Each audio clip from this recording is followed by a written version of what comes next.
Weldon, California, a small town where cattle outnumber the people, nestled in the Kern Valley Mountains.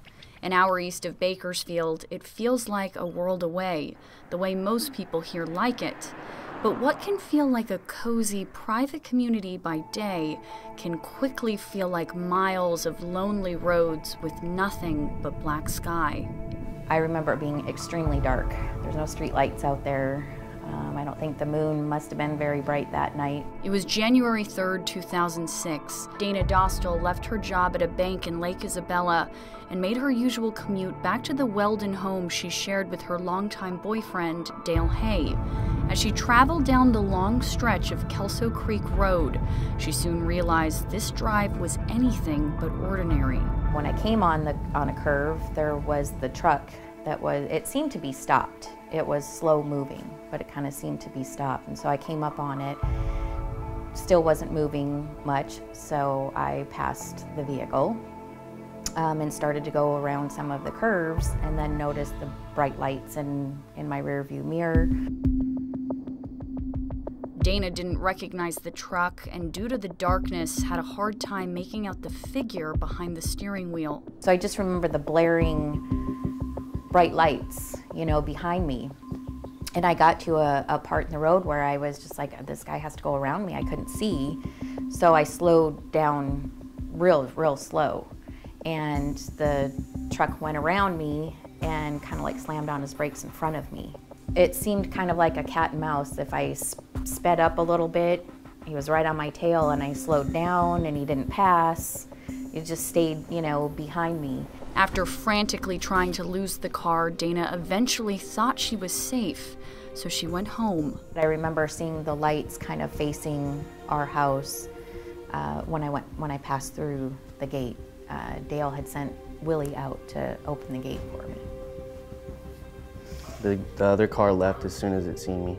Dale's son was just 9 years old at the time. She told him that there was a car that followed her home from work. Despite the scare, Dana and Willie both recall that fairly quickly the situation seemed to fizzle out. You're in the house, you think everything is calm. I changed my clothes, I go to do a load of laundry, he's still cooking dinner. I was playing with my Christmas toys. And then the car came by again and it stopped. And my dad went out there and it took off again. When he came back in, he said he had seen the lights flashing in our front window, like the guy was taunting the house.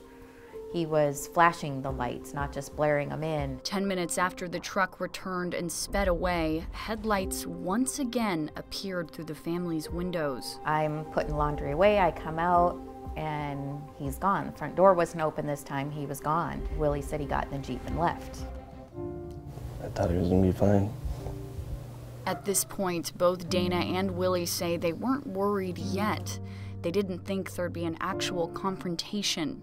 We were watching Thelma and Louise, Willie and I, and just too much of the movie had gone by. We waited about 30 minutes. Me and Dana, we got in our car and went to check it out, and we found him crashed into a fence. He was already dead. I mean, I knew it, but you just think, oh, help is on its way. It wasn't a car wreck that killed the 34-year-old father. He'd barely made it a mile from his home before someone put a bullet through his skull. I really don't remember how I felt, what I was feeling. I was just numb all the time.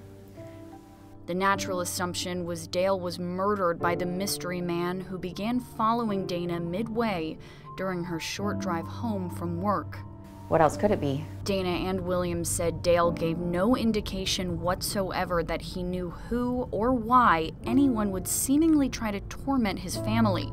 It was very confusing because the police would say it was just a lucky shot. And then in the next breath saying it had to be somebody who knew what they were doing because there was no nick on the Jeep. This area where Dale Hay was murdered is desolate, even more so then than it is today. It seems highly unlikely that anyone would end up in this part of Kern County for no reason. If the killer didn't live here themselves, they were likely here for another reason that someone in this area knows about. Everybody knows everybody. You can't rob a bank there because you've only got an in and an out, and you're going to get caught. There's no escaping the valley because you're surrounded by mountains. So who would want to commit a crime here? Despite the town's isolation and small population, Dana says the case seemed to go cold fast. They investigated, like I said, the most logical leads of affairs, drugs, guns, things that are typically associated with murders. But when nothing showed up, they just quit looking. No sheriff, detective has ever spoken to me until I reached out to them. I didn't really think that I would have to be the one to kind of go out there and do things to get people to look into it. 13 years later, Dale's daughter has taken it upon herself to contact the sheriff's department and fight for answers.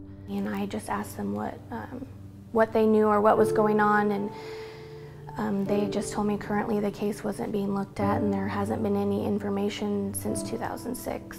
As adults, Kelly and her siblings have so many questions. In my heart, in my gut, I don't feel like it was random, but I have no proof, and obviously the police don't have any evidence to prove otherwise either. I think for a long time I felt guilty because I survived and he didn't. Maybe I was the target. I'm the one that pissed that guy off. Taking that one person's life has taken life from so many. We just live day by day, and I think about him every day and have him close to my heart. With the sheriff's department's current staffing issues and high volume of new crimes, it seems unlikely that Dale's murder has a real chance at being solved unless someone comes forward with information. The truck that followed Dana home that night is described as boxy, possibly an older Chevy or Ford model. It's also believed that the truck had a camper shell that was lighter in color than the body of the truck. If you have any information on this case whatsoever, you're urged to call the Sheriff's Department at 661-861-3110, or you can remain anonymous by calling the Secret Witness Hotline at 661-322-4040. In Weldon, I'm Olivia LaVoice, 17 News.